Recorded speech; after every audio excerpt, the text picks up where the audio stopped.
Let's look at this next model, this next example. And in this example, I'm not starting with the equation, but I'm starting with the model.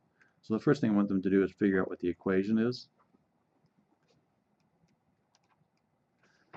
And so that I'm not always being unidirectional. In this case, it's 3x plus 4 equals negative 2.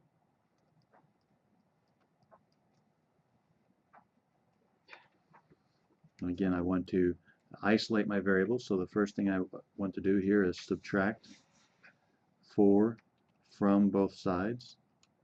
Again, using abbreviations is fine with me as long as students can verbalize what they're doing in each one of these steps. The problem we run into is that I don't have 4 positives to take away, so I have to look at it differently. Another way of looking at it could be add 4 negatives to both sides.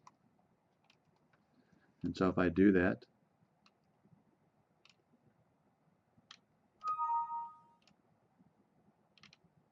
I end up with negative 4. Now, it's okay if they want to just mark them out.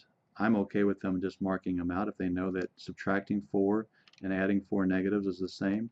But if you want them to be consistent or they need to beat that consistency, that's perfectly fine. So when we do that, we would now want to simplify.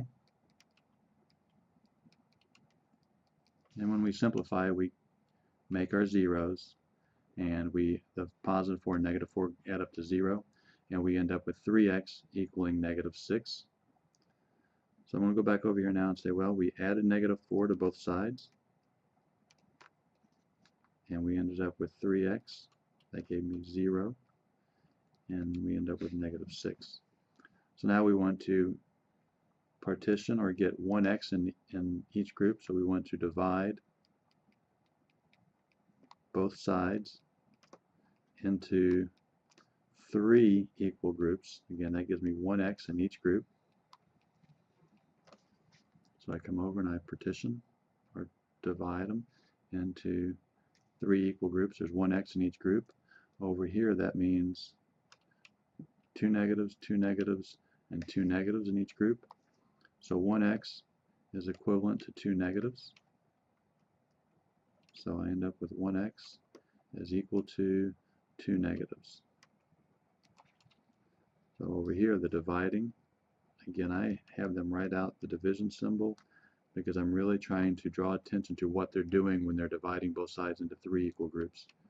We end up with 1x in each group, and we end up with negative 2 in each group. That's the same as x equaling negative 2. Quick check tells me that 2 times negative 2 is negative 4. I'm sorry, wrong equation. 3 times negative 2 is negative 6, plus 4 is negative 2. That checks.